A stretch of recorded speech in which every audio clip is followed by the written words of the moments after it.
뉴욕 증시는 중국이 올 들어 두 번째로 지준율을 인상했음에도 불구하고 기업 실적 호재로 상승 마감했습니다. 다우지수는 0.59% 올랐습니다.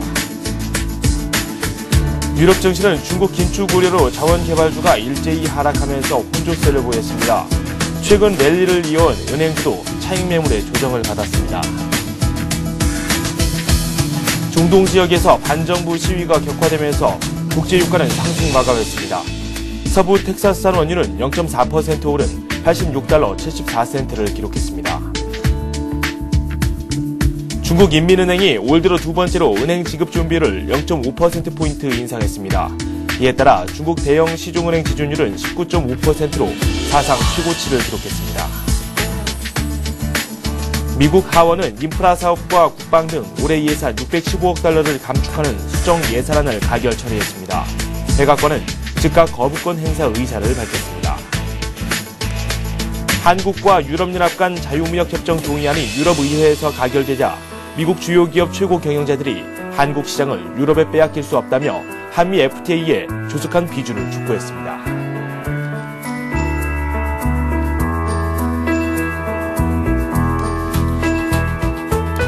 여러분 안녕하십니까? 굿모닝 샌증시의 김종수입니다.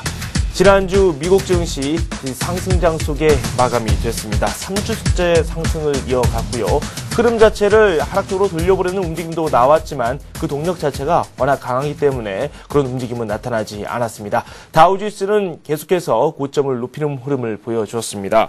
악재가 하나 나왔죠. 이 중국에서 지급 준비율을 0.5%포인트 인상한다는 소식을 밝혔습니다. 금리를 인상한 지 열흘 만에 또 지급 준비를 인상함으로써 긴축의 고삐를 바짝 죄는 모습을 보여줬습니다. 하지만 미국의 상승장 계속해서 이어지고 있습니다. 어떤 이야기들이 나왔고 어떤 흐름이 또 예상이 되는지 구체적인 내용 더 알아보도록 하겠습니다. 신한금융투자 강남구천역 지점의 최호선 대리와 함께하도록 하겠습니다. 어서 오세요. 안녕하십니까? 네, 지난주 미국 증시 마감 상황부터 좀 살펴볼까요? 예. 우리나라 증시와 다르게 미국 증시는 계속 상승세를 이어지고 있고요. 네네. 다우존스도 0.59% 오른 12,391.25포인트로 마감을 했습니다. 그리고 나스닥 지수도 0.08% 오른 2,833.95포인트로 끝났고요. S&P 500도 0.19% 오른 1,343.01로 마감을 했습니다. 일단 장중 혼조세를 보이던 이제 지수가 막판 매수세에 힘입어서 일단 신고점을 돌파하면서 마감을 했고요. 주요 경제 지표나 기업 실적 발표가 없어서 이제 장 초반에는 이제 등락을 하다가 중국이 올 들어 두 번째 지급 준비율을 인상했다는 소식으로 이제 주요 지수들이 장 초반 혼조세를 보였었습니다. 그러나 이제 월요일 날, 그러니까 오늘이죠. 오늘 프레지던트 데이 연휴를 앞두고 그다음에 중동 불안감이 높아지면서 포지션을 축소하려는 움직임이 장중 혼조세에 기여를 했는데 후반 들으면서 이제 상승세로 방향을 잡아가지고 마감을 했습니다. 네. 사흘 연속 좀 휴지를 앞두고 있었고 일단 오늘장도 휴장을 합니다. 미국 증시 계속해서 우리 증시와는 좀 다른 양상이 이어지고 있습니다. 우리 증시 같은 경우는 후반부에 힘이 좀 떨어지는 장을 많이 보여줬는데 미국 증시 같은 경우는 후반부에 힘을 좀 내는 그런 모습이었습니다. 미국에서 좀 변동성이 될 만한 그런 요인을 한번 저희가 점검을 해봐야 되겠죠. 중국의 지급 준비율 인상, 올 들어 두 번째고요. 불과 열흘 전에 금리 인상을 단행을 했었거든요. 그런데도 예. 불구하고 이렇게 긴축에 대한 그런 조치를 하나둘 또 내놓고 있습니다. 의미를 한번 분석해 보죠. 예. 그래서 중국을 이렇게 다급하게 지급 준비율이나 이제 금리 인상을 하는 데 대해서는 이제 방송도 여러 번 나왔고 이제 언론 통해서 아시겠지만 여전히 가장 중요한 내용은 이제 인플레이션을 어떻게 잡냐. 정부가 당장 시급한 인플레이션을 잡기 위해서 할 수 있는 노력 중에 이제 하나가 이제 지급 준비율 인상인데 그게 이제 올 들어 두 번째 인상이고 네네. 주체적인 내용은 이제 인민은행이 18일 저녁 홈페이지를 통해서 24일을 통해 은행 등 예금성 금융기관의 지급 준비율을 0.5% 상향 조정한다고 또 발표를 했습니다. 네네. 그래서 이거는 이제 올해 첫 지준율 인상 조치 발표한 지 1개월 만이고요. 그다음에 춘절 연휴니까 설 연휴 마지막 날인 8일에도 네. 예금 및 대출금리 상향 조정한 바가 있습니다. 그래서 이번 조치로 차별적 한시적 조치를 제외한 지준율은 대형 은행의 경우 19.5%, 중소형 은행은 16% 적용이 되는데 이번 조치로 이제 그 물가 상승 압력이 일단은 기존에 올렸음에도 불구하고 아직도 유효하다. 이런 부분이 이제 그 중국 당국의 판단이 배경으로 이제 분석이 되고 있고요. 네. 그래서 이런 부분을 좀 그 차트랑 같이 말씀드리면 네네. 그 인플레이션의 핵심은 이제 소비자 물가 지수가 어떻게 올라가냐 문제인데 밑에 지금 방금 방송에 나오고 있는 차트를 보시게 되면 우상향으로 좀 올라가고 있습니다. 그래서 그 중국의 물가 지수는 한 5%대가 공격적으로 좀 올라가고 있는데 저번에 이제 발표되는 거를 보게 되면 네. 5.4%가 전년 대비 이제 증가될 걸 했지만 생각보다는 좀 낮게 4.9% 정도 증가를 했습니다. 네. 그러나 이 4.9%라는 거는 이제 월별로 증가하기 때문에 중국의 그 중국 정부의 입장에 봐서 보게 되면 최근에 이제 그 각국의 통화 정책 때문에 이제 그 원자재 가격이 올라가고 있지 않습니까? 네네. 특히 그 식품료 가격도 올라가고 있는데 지금 중국 정부 입장에서는 이 노동자들의 임금 인상률이 따라가지 않기 때문에 이 물가 정책, 이 인플레이션 잡는 부분이 심각했고 실제 정부에서도 앞으로도 이런 정책을 강하게 드라이브를 걸 수 있다 이런 신호를 좀 내보내고 있습니다. 네. 거의 한 달에 한 번씩 이렇게 계속해서 지준율을 올리고 있네요. 예. 중국에 대한 내용도 한번 살펴봤고, 그런데 이게 시장에서는 악재로 좀 작용할 듯 생각이 됐지만 이 미국 증시의 상승 추세를 막지는 못했습니다. 최근 추세를 좀 살펴봐도 이 신흥 시장에서 자금이 꾸준히 빠져나가고 있고 이 반대로 미국을 비롯한 선진 시장 쪽으로는 자금 유입이 계속해서 이어지고 있는데 그만큼 미국 증시 상승 동력이 강하다 이렇게 분석이 가능한 부분이 아닐까라는 생각이 드는데요. 향후 전망은 어떻습니까? 예. 그래서 그 저번 주부터 이제 우리나라 증시 조정을 받을 때 네네. 이제 그 이머징 국가에 대해서 차익 실현 매물이 선진 시장으로 간다. 그리고 선진 시장은 미국 시장이다. 이제 이런 얘기를 말씀드렸고요. 네네. 제가 이제 2주 전에 출연해서 이제 미국 증시가 이제 경기 침체기에도 회복기를 나오고 확장기를 갖고 있다고 말씀드렸는데 네네. 일단 차트를 보고 다시 한번 말씀을 드리겠습니다.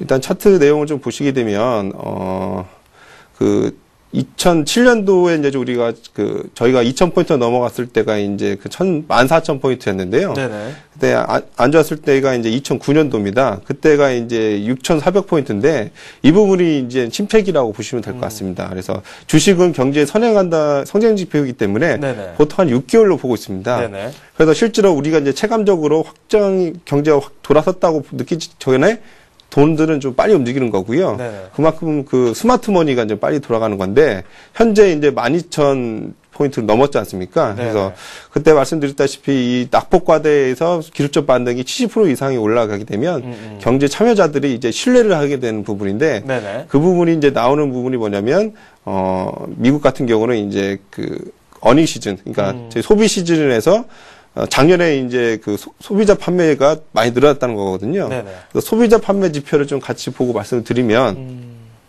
그래서, 그 기업 재고 그 그래프를 먼저 보고 말씀드리면요. 네네. 기업 재고가, 계속 이제 저희 그 서울경제 방송을 보신 분들은 아시겠지만 지표로 이제 계속 말씀드리는데 네네. 막대 그래프가 전월비 재고 증가율이고요. 네, 그 선그래프가 이제 전년 동월비 재고 증가율인데, 네네. 일단 막대 그래프가 이제 그 전월 대비 이제 올랐었습니다. 이게 12월 그 도매 재고 지표인데요. 그만큼 기업들이 그 시장에서 물건을 빨리 팔 수 있기 때문에 재고를 빨리 늘린다는 거거든요. 네. 그래서 이 지표가 이제 곧 1월 달 지표가 나오게 되는데, 이 마지막 막대 그래프 이어서 다음 1월 달 그래프가 재고가 이제 늘어나게 되면 1분기가 이제 보통 그 비성수기라고 하지만 네. 실제로 경기 회복에 의해서 기업들이 신뢰를 가지고 재고를 늘렸다. 네네. 이렇게 보면서 지표상으로도 역시 미국 경기는 좀 경기를 도매업자들, 그러니까 기업가들도 긍정적으로 보고 있다고 보시면 될 것 같고요. 네네. 그 다음에 소비 지표도 이제 그 뒤에 나오겠지만은 이제 이 도매 재고가 늘리는 거에 따라서 소비 지표도 좋아진다 되면 미국 소비자들은 일단은 경기 회복이나 확장기로 가는 부분에 대해서 좀 신뢰를 갖고 있다 이렇게 보시면 될 것 같습니다. 그래서 이 부분이 일단 스마트 머니들이 일단 먼저 빠져나왔던 거고요. 그게 이제 4주 전부터 신흥 시장에서 돈이 나와서 미국 시장으로 좀 흘러 들어왔다. 그리고 이제 우리나라 시장 앞에 이제 그 국내 증시를 말씀하신 분들이 말씀하시겠지만 미국 그 투자자들도 11,000포인트에서는 기존에 이제 주식을 환매하다가 네네. 손해봤던 걸 좀 환매하다가 이제 좀 참여를 하기 시작했거든요. 네네. 그래서 이 유동성 때문에 아까 그 아나운서님께서 말씀하셨던 그 전략 후강, 그러니까 이 상승장의 유동성의 모양은 이제 전약 후강입니다. 네네. 우리나라 조정은 이제 기억하시면 아시겠지만 전강 후 약으로 좀 빠지고 있는데 그렇죠. 그런 부분이 나오니 이런 이유라고 이제 보시면 될 것 같습니다. 네, 당분간은 이런 추세가 이어질 수밖에 없겠네요. 그렇습니다. 네. 이렇게 해서 미국 쪽 상황을 쭉 정리를 해봤고 향후 전망도 밝다 이런 말씀을 한번 들어봤습니다. 유럽 쪽 상황도 좀 들어보도록 하겠습니다. 유럽은 양상이 조금은 달랐습니다. 중국의 지준율 인상 소식을 악재로 받아들이는 분위기가 좀 나왔고요. 약박권의 마무리가 됐어요. 네. 그래서 유럽 증시는 일단은 영국 지수가 0.07% 하락한 6,082.99포인트로 끝났고요. 독일 닥스 지수는 0.29% 오른 7,426.81포인트로 마감을 했습니다. 그리고 프랑스 CAC 지수는 0.12% 오른 4,157.14로 마감을 했는데요. 네. 일단 중국 긴축에 따른 글로벌 성장세 둔화 우려로 일단은 자원개발주가 일단 하락을 했는데 이 긴축의 신호는 역시 발표했던 중국의 이제 지급준비율 인상 때문에 좀 영향을 받았던 것 같고요. 네. 관련해서 이제 BHP 빌리튼이 2.19% 하락을 했고 디오티노도 2.26% 하락을 했고요. 그다음에 최근 랠리를 지속해온 은행주들이 차익 실현 매물에 의해서 이제 좀 내려갔습니다. BNP 파리마가 0.9% 하락했고요. 바클레이즈가 1.54% 하락을 했습니다. 그래서 좀 유럽 주식 관련해서도 좀 경제 지표를 관련해서 좀 말씀을 드리면 유로존 PMI 지수 그래프를 보고 일단 말씀을 드리겠습니다. 유로존 관련해서 우리가 이제 다시 복기를 좀 해보면요.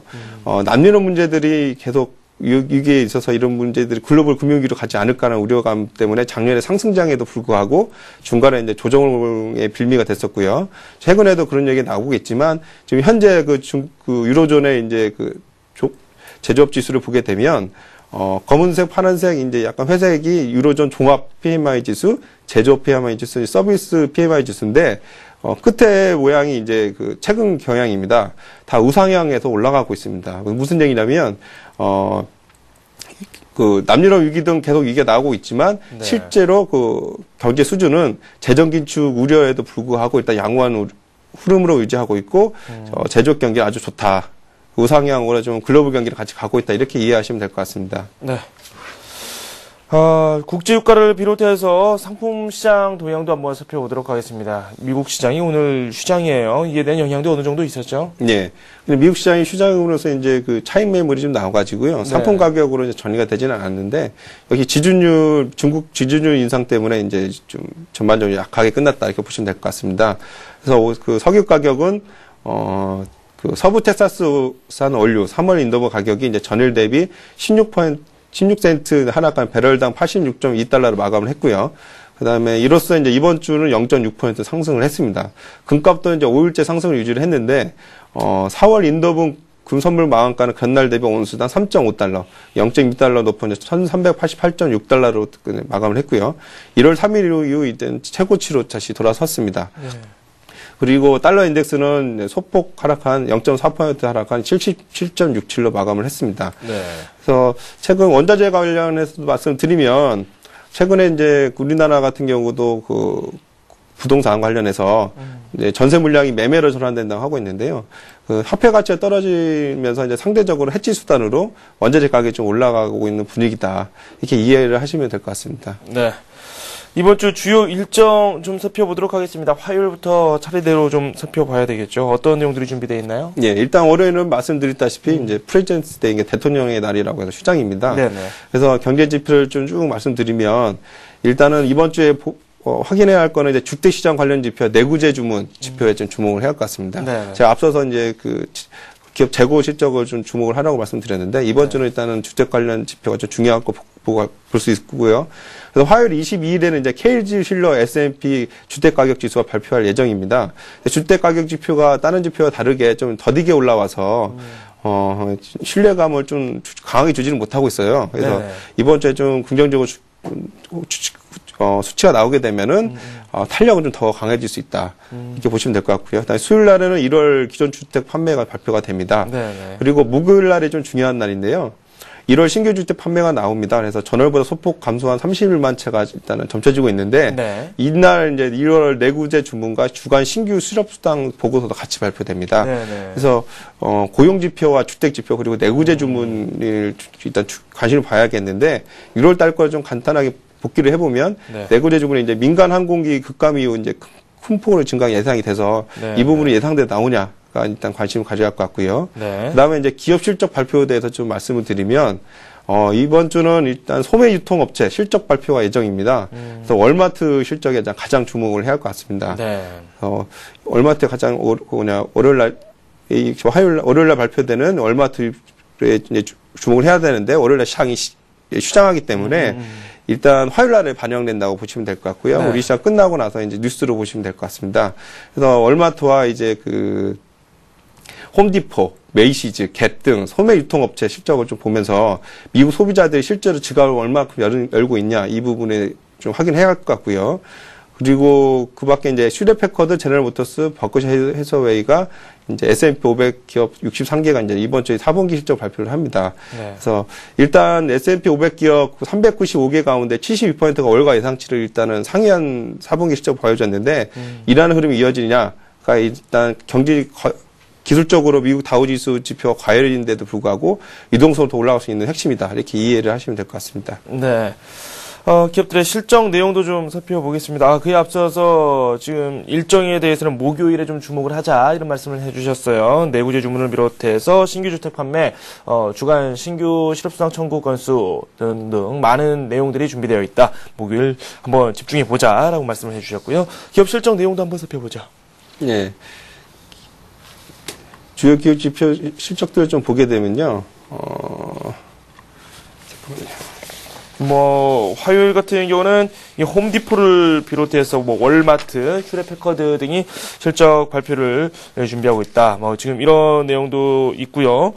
이 밖에도 로우스, 삭스, 그리고 톨브라더스를 비롯해서 수요일 이후에도 지금 쭉 있는데요. 이 표를 통해서 한번 잠시 만나볼까요? 예, 그래서 방금 말씀드렸다시피 이제 다시 좀 말씀드리면 네. 일단 월마트가 예상 EPS가 일단 전년 동기 1.17달러 보다 좀 증가하는 1.31달러로 예상이 네. 되고 있습니다. 네네. 그래서 일단 월마트가 일단은 전년 대비 좀 증가될 거로 보고 있고요.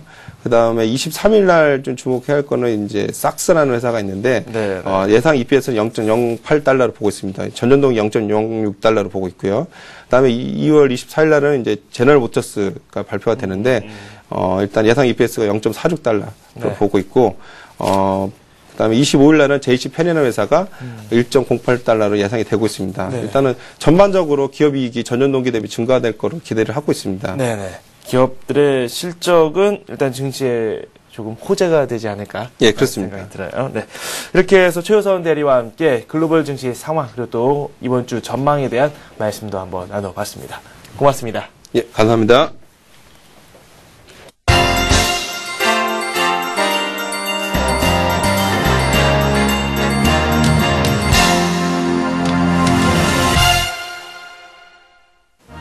안녕하세요. 글로벌투데이 박미라입니다. 이번 한 주도 보다 발빠르고 현장감 넘치는 지구촌 소식들 전해드리겠습니다. 먼저 AP통신 주요 소식부터 출발합니다. 19일 프랑스 파리에서 열린 G20 재무장관 중앙은행 총재회의가 폐막했습니다. 이번 회의에서는 G20 서울선언의 성과를 이어받아 세계경제 불균형 해소 방안을 한 발 진전시켰습니다. G20이 세계 경제 불균형 해소를 위한 방안을 놓고 극적인 타협점을 도출했습니다. G20은 19일 파리에서 연 재무장관 중앙은행 총재회의에서 세계 경제 불균형 해소를 위한 예시적 가이드라인을 구체화시켰습니다. G20은 이 가이드라인에 공공부채 재정 적자, 민간 저축률 및 민간 부채 등의 지표를 넣되 무역수지, 순투자소득, 이전 수지를 보조지표로 포함하는 2단계 접근법에 합의했습니다. G20은 중국의 강력한 반발로 공동선언문에 경상수지라는 단어를 넣지 못했습니다. 대신 무역수지와 이전수지, 순투자소득으로 구성된 대외 불균형을 평가 지표에 넣는 선에서 막판 절충을 이뤄냈습니다. 중국은 실질 실효 환율과 외환 보유액 등을 가이드라인 지표에 넣는 것에 반대했고 이를 관철시켰습니다. 미국 등 서방 선진국으로부터 세계 경제 불균형의 장본인으로 지목된 중국이 한 발 뒤로 물러서면서 세계 경제의 재균형화 문제는 이번 회의에서 진전을 이뤄냈습니다. G20은 이번 회의에서 합의한 지표들을 담은 예시적 가이드라인을 4월 워싱턴 G20 재무장관 중앙은행 총재회의에서 작성한다는 목표를 세웠습니다. 예시적 가이드라인에 넣을 지표를 합의하는 데에는 중국과 선진국들을 상대로 한 한국의 중재 노력이 큰 역할을 한 것으로 평가됩니다. 미국 위스콘신주에서 공무원의 단체 교섭권 박탈을 주 내용으로 하는 입법안에 대한 찬반 시위가 연일 대규모로 확산되고 있습니다. 위스콘신주는 지난 1959년 주 공무원의 단체 교섭권을 인정하는 법률을 최초로 제정해 전국 단위의 비연방 공무원 노조 출범에 산실이 됐습니다. 그러나 지난달 취임한 공화당 소속 스칸 워커 주지사와 공화당이 주도하는 위스콘신 주의회는 재정 적자를 이유로 공직사회 구조조정 입법을 추진했습니다. 이 구조조정 입법안에는 공무원들의 단체 교섭권을 사실상 박탈하고 연금 및 건강보험 혜택을 축소하는 내용을 담겨 있습니다. 시카고 트리뷴 인터넷판에 따르면 위스콘신주 메디슨시에 위치한 주 청사에는 반공무원 노조 법안에 반대하는 이들의 시위가 6일째 이어지고 있습니다. 특히 이날부터 보수단체 티파티 회원들의 시위대에 맞서 워커 주지사를 옹호하고 나서면서 정치적 혼란이 가중되고 있습니다. 트리뷴은 지난 17일 2만 5천 명이던 주 청사 안팎의 시위대는 18일 4만 명, 19일 7만 명으로 규모가 점차 확대되고 있다고 전했습니다. 공립학교 교사를 비롯한 주 공무원들은 이번 법안은 공직자들의 기본권마저 침해하는 내용을 담고 있다고 반발하고 있습니다. 그러나 법안에 찬성하는 이들은 경기 침체로 인해 위기에 처한 주 정부를 먼저 살리는 것이 모두가 사는 길이라고 반박했습니다. 위스콘신주 상원은 지난 17일 이 법안을 표결에 붙일 예정이었으나 민주당 의원 전원이 의회에 출석하지 않으면서 표결은 의사 정족수 부족으로 무산됐습니다. 중동과 북아프리카의 민주화 시위가 거세게 확산되고 있습니다. 모로코에서는 수천 명이 정치 개혁과 왕권 제한을 요구하는 시위를 벌였습니다. 모로코의 수도 라바트에서는 적어도 3천 명 이상의 시위 군중이 거리로 나와 국민은 변화를 원한다며 독재 정치를 타도하자는 구호를 외쳤습니다. 또 중심가의 바브엘 아하드 지구에 운집한 시위대는 국왕은 군림하지만 통치해서는 안 된다. 국민은 새로운 헌법을 바란다고 적힌 깃발을 흔들었습니다.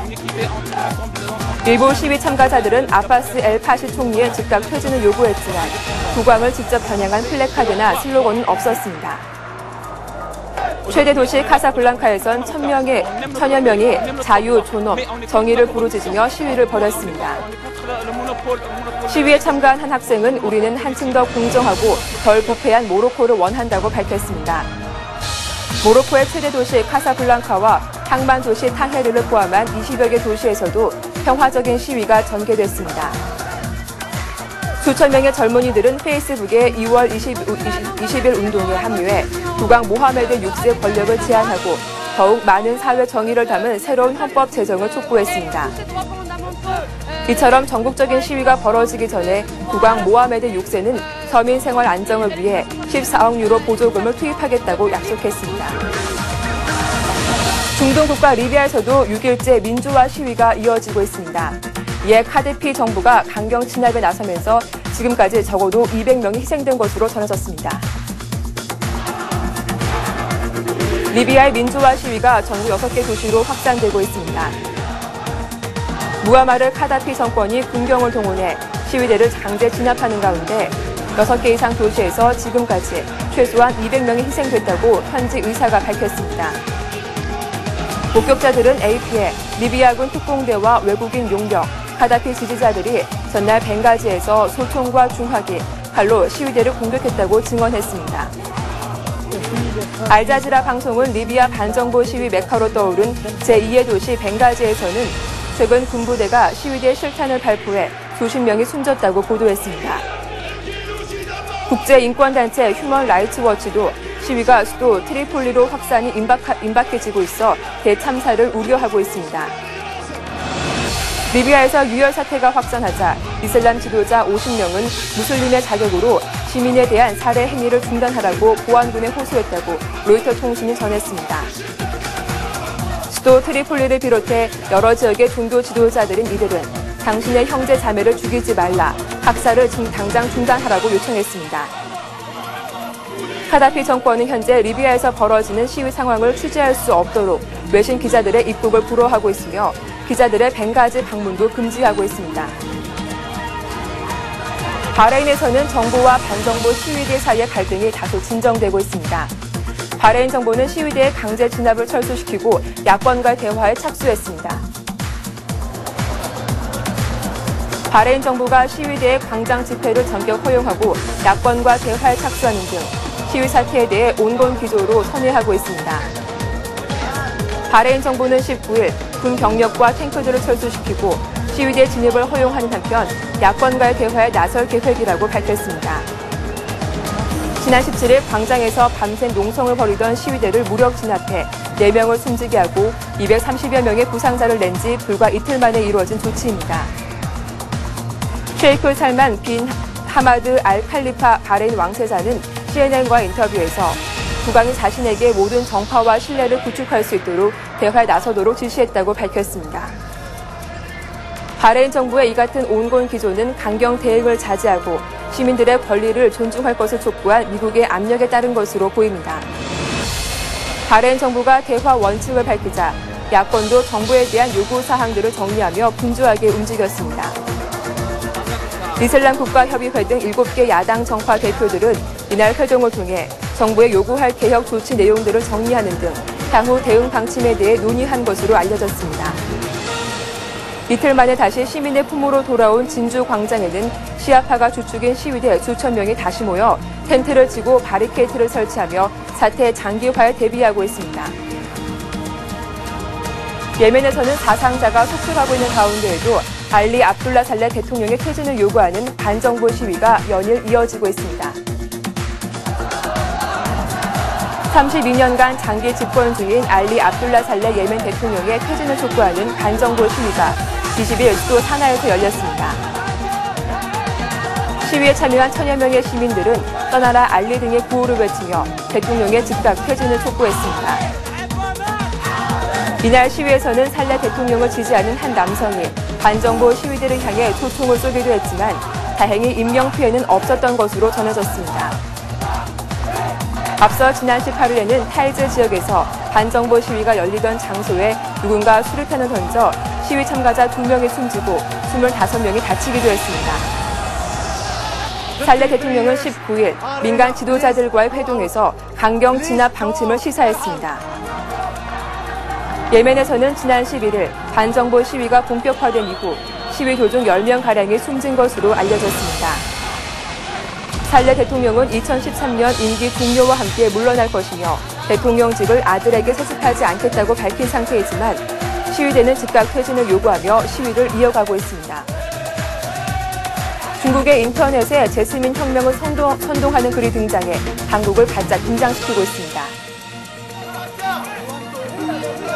중국 인터넷에는 소셜 네트워킹 서비스인 웨이보를 중심으로 베이징, 상하이, 광저우 등 12개 주요 도시에서 제스민 혁명을 일으키자는 글이 급속히 퍼졌습니다. 이 글은 멜라민 분유 피해 아동의 부모, 강제 철거민, 실업 노동자, 파룬궁 수련자, 공상당원, 민주당파 인사, 심지어 방관장까지 이 순간 우리는 모두 중국인으로서 미래의 책임을 져야 한다는 내용을 담고 있습니다. 이 글은 미국의 서버를 둔 중국어 웹사이트인 보슌에 지난 17일 처음 게시됐습니다.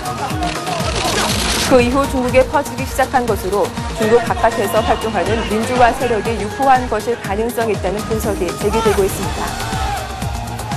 이 선동글은 시위 장소, 시간, 요구 내용까지 구체적으로 적시한 데다 서민들의 민심을 자극할 수 있는 내용을 공격 대상으로 삼고 있습니다. 이에 공안 등 관련 당국은 사태를 심각하게 인식하고 엄정히 대처하고 있습니다.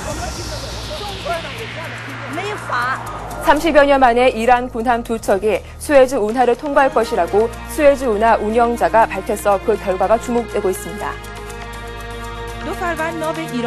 수에즈 운하 한 담당자는 홍해 수에즈만에 있는 이란 함정들이 이르면 21일 저녁 수에즈 운하를 통과해 지중해로 빠져나갈 것이라고 말했습니다. 앞서 이집트군 소식통은 지난 18일 이집트 군부가 1979년 이란의 이슬람 혁명 뒤 처음으로 이란 군함의 수에즈 운하 통과를 허용했다고 전했습니다. 이로 인해 무바라크 퇴임 뒤 이집트 외교 환경의 변화가 오는 게 아니냐는 추측을 낳고 있습니다. 아프가니스탄에서 폭탄 테러로 35명이 사망했습니다. 이번 테러 역시 탈레반의 투행으로 밝혀졌습니다. 아프가니스탄 동부 잘랄라바드시의 한 은행에서 탈레반에 의한 자살 폭탄 테러가 발생해 경찰을 포함한 35명이 사망하고 70여 명이 부상을 당했습니다. 테러 당시 이 은행에는 다수의 경찰관이 공급을 수령 중이어서 이들의 피해가 컸습니다. 주 경찰부 책임자와 수사국장도 부상당해 바그람 공군 기지로 후송됐습니다. 경찰 외에도 은행 직원과 민간인들이 희생된 것으로 전해졌습니다. 테러범 7명은 기관총과 수류탄으로 무장한 채 카불 은행 지점에 들이닥쳐 2시간 동안 보안군과 대치하다가 폭탄을 터뜨렸습니다. 테러가 시작될 당시 은행 내에 있었던 에와줄라라는 이름의 남성은 괴한들이 무차별적으로 공격을 했다고 말했습니다. 탈레반 대변인 자비훌라 무자헤드는 이번 테러가 자신들의 소행이라고 밝혔습니다.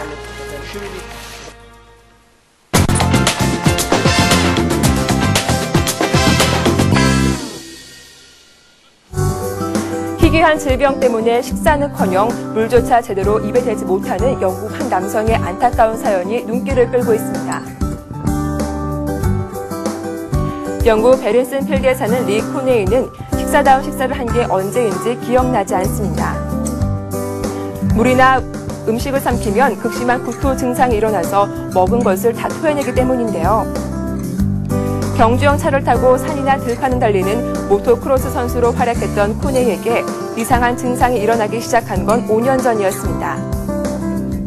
5년 동안 음식을 제대로 섭취하지 못해 키가 180cm인 콘웨이의 몸무게는 50kg까지 빠졌으며 선수 활동도 그만두게 됐습니다.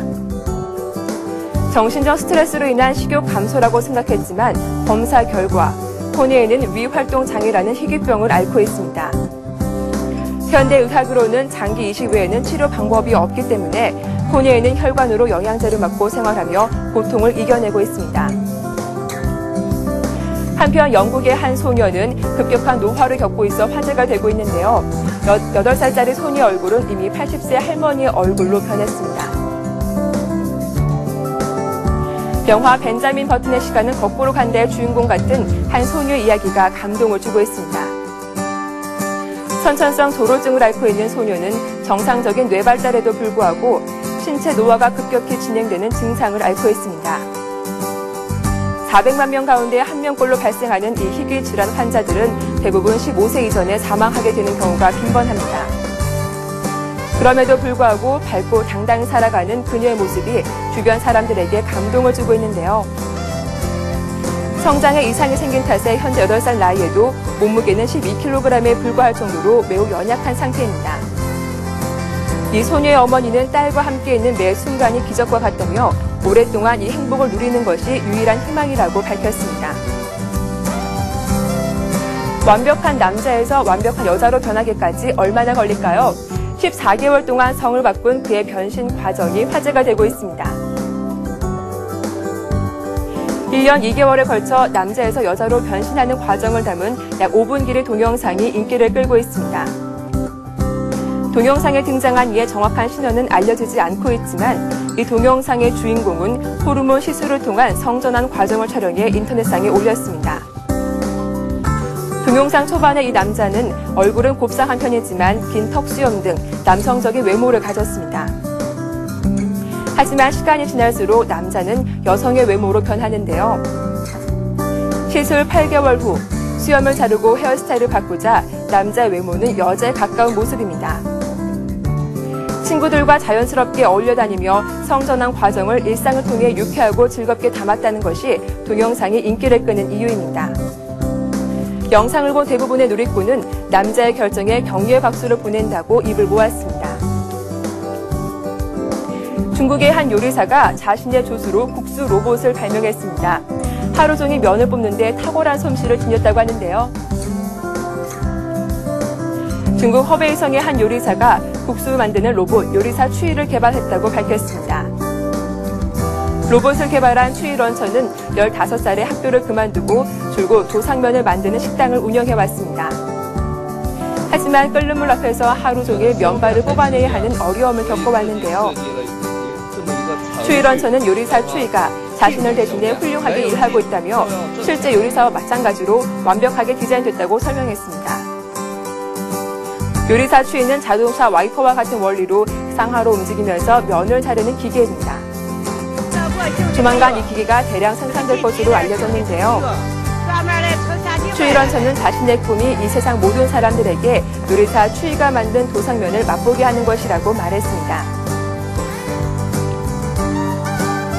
중국에서는 면을 뽑는 로봇이 화제이지만 일본에서는 우주 여행에 나설 한 여자 로봇이 화제가 되고 있습니다.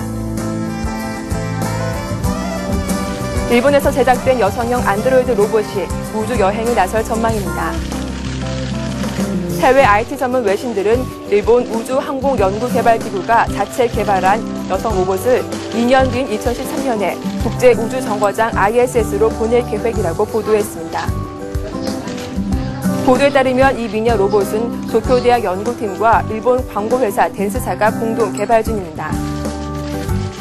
일본 우주항공연구개발기구는 이 로봇을 국제우주정거장으로 보내 우주 비행사들의 건강을 체크할 계획입니다. 또한 우주인들과 간단한 대화가 가능할 정도로 설계해 이를 통해 얻은 각종 교감 정보 등을 트위터로 전송하는 기능을 포함시킬 것으로 알려졌습니다. 뉴질랜드의 한 여성이 실시한 몰래카메라가 폭발적인 화제를 낳고 있습니다. 바로 자신의 엉덩이 부위에 소형 카메라를 설치한 뒤 이를 살피는 무 남성들의 시선을 촬영한 건데요.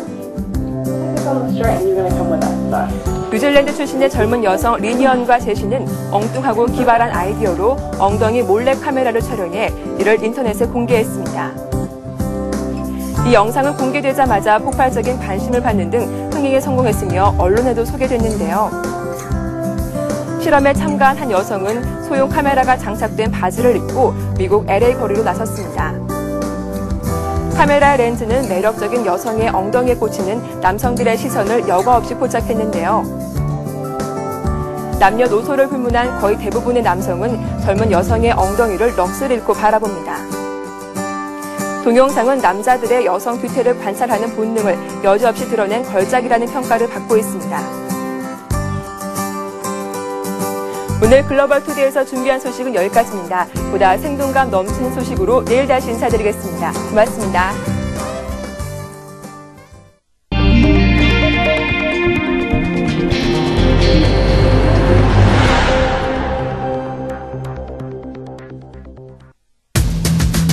금융위원회는 최근 예금 인출 사태로 유동성 위기를 겪었던 부산이 중앙부산, 전주, 보혜저축은행을 부실 금융기관으로 결정하고 6개월간 영업정지 조치를 내렸습니다. 금융위는 부실대출 주범으로 지적받고 있는 자기자본 비율이 8% 이상이면서도 부실채권 비율이 8% 미만인 저축은행을 뜻하는 88클럽에 대한 제도를 전면 손질할 계획입니다. 이명박 대통령은 지역 간 갈등을 빚고 있는 동남권 신공항 및 과학 비즈니스 벨트 입지 선정에 대해 상반기 중 정리가 될 것이라고 밝혔습니다. 효성그룹이 유동성 위기에 처한 지능기업을 지원하는 전제 조건으로 사적 워크아웃에 대한 채권단의 100% 동의를 요구했습니다. 채권단은 효성그룹이 먼저 지능기업 지원 합격서를 제출하라며 팽팽히 맞서고 있습니다.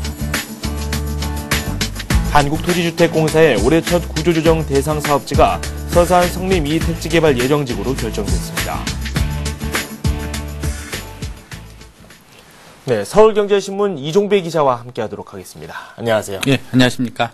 네, 대형 저축은행들의 부실 우려, 점차 확산되지 않을까 우려하시는 분들이 상당히 많을 것 같은데 지금 계속해서 이런 움직임이 나오고 있어요. 예, 그렇습니다. 금융당국이 지난 주말이죠. 19일 날 부산 저축은행 계열의 저축은행 세 곳하고요. 네. 보혜저축은행에 대해서 영업 정지 조치를 내렸습니다. 지난 17일에 한 번 있지 않았습니까? 네. 이어서 19일 주말에 전격적으로 영업 조치가 내려졌는데요. 일단 시장에서 가장 우려하는 것은 그 추가적으로 영업정지를 받는 저축은행이 있느냐 없느냐 그 문제가 될 것 같은데요. 네. 이에 대해서 금융당국의 공식 입장은 그 상반기 중으로는 추가적인 저축은행 영업정지가 없을 것이다 이렇게 밝히고 있습니다. 네네.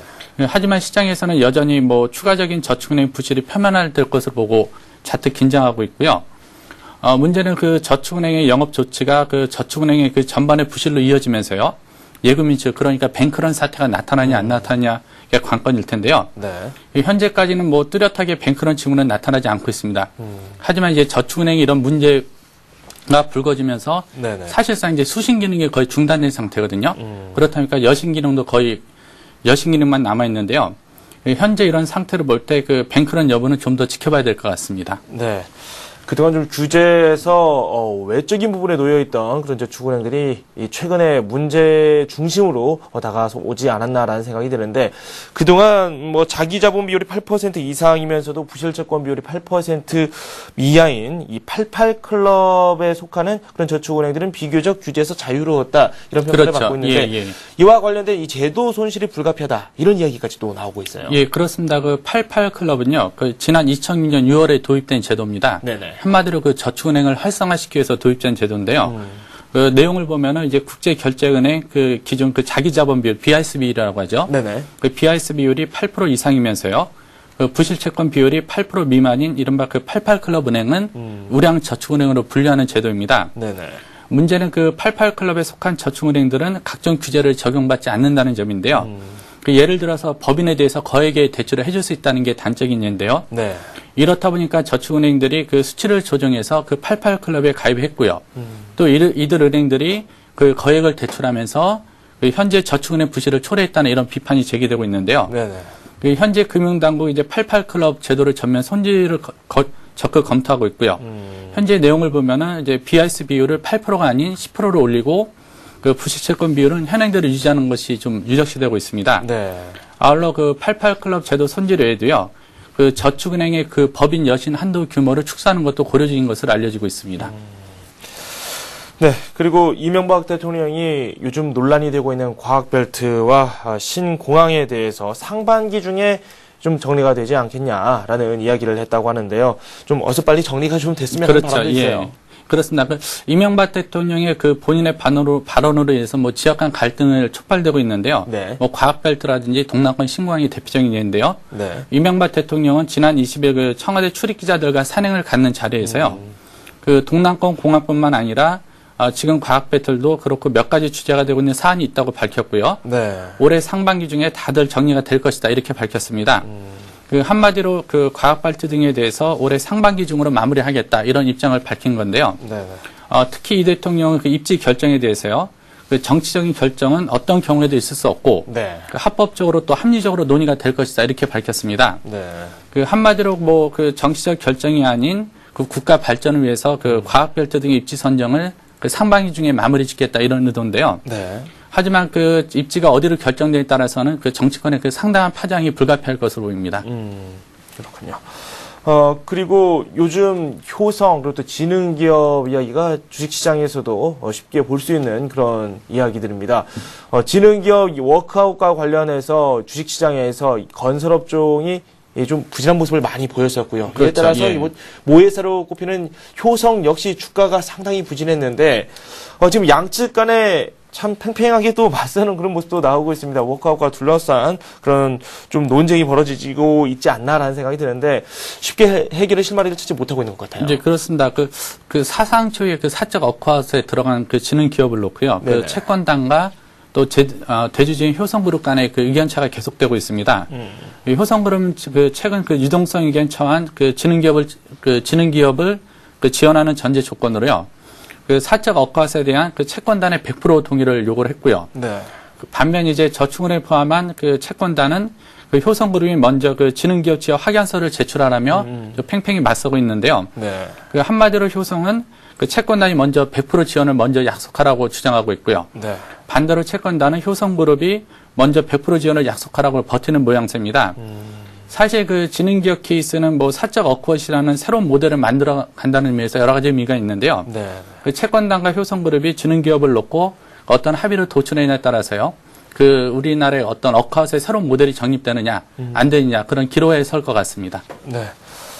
그리고 한국토지주택공사 택지 구조조정에 나섰는데 올해 첫 번째죠. 그렇죠. 대상 택지지구가 정해졌어요. 예, 그렇습니다. 그 한국토지주택공사가 올해 첫 구조조정 대상 택지개발지구를 발표했는데요. 네네. 그 대상지로 이제 그 서산 성림 2지구를 지정을 했습니다.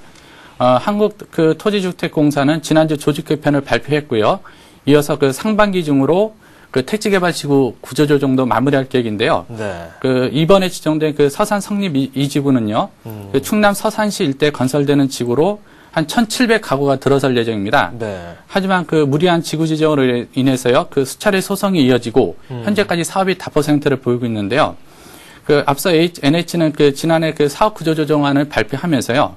그 사업 조정 대상지를 그 한꺼번에 발표하지 않고 순차적으로 발표하겠다. 이런 입장을 밝혔는데요. 네네. 그래서 올해 그 상반기 중으로 그 추가적인 그 택지개발 그 지구 구조조정 대상지가 네. 계속 공개될 것 같습니다. 그럼 마지막으로 이번 주 주요 일정 한번 살펴보도록 하겠습니다. 예, 이번 주에는 그 통계청에서 그 한국 가계의 그 소득과 지출 동향을 살펴볼 수 있는 자료를 공개하고요. 네네. 또 한국은행에서 그 기업 경기 실사지수하고 1월 국제 수지를 발표합니다. 우선 21일에는요, 그 한국은행에서 조직 개편을 발표하는데요. 이번 그 하는 조직 개편의 가장 큰 특징은 아마 세대 교체가 될 것 같습니다. 네. 특히 이제 지난해 그 금융위기 수습에 큰 역할을 했던 인물들이 물러나고요. 그 새로운 인물들이 그 대거 중용될 것으로 알려지고 있습니다. 그 같은 날 한국은행에서는 그 가계부채 등을 살펴볼 수 있는 그 지난해 4분기 가계신용도 공개합니다. 네네. 또 22일에는 이제 국세청에서 올해 달라지는 이제 상속증여세 제도에 대한 설명이 있을 예정이고요. 아울러 그 기획재정부에서 그 국고채 수급조절 수단 개선 방안 자료도 공개합니다. 네네. 이를 통해서 뭐 국고채 그 유통 개선을 추진하겠다는 의도이고요. 또 22일에는 그 한국은행에서 그 지난해 말 그 국제투자 대조표를 공개합니다. 네. 또 그 23일에는 그 기획재정부에서 그 지난해 그 해외 직접 투자 동향을 내놓고요. 그 통계청에서 그 생명보험료 산정 시 기준이 되는 그 연간 출생 사망 통계를 발표합니다. 네. 또 24일에는 그 대통령 직속 미래기후위원회가요.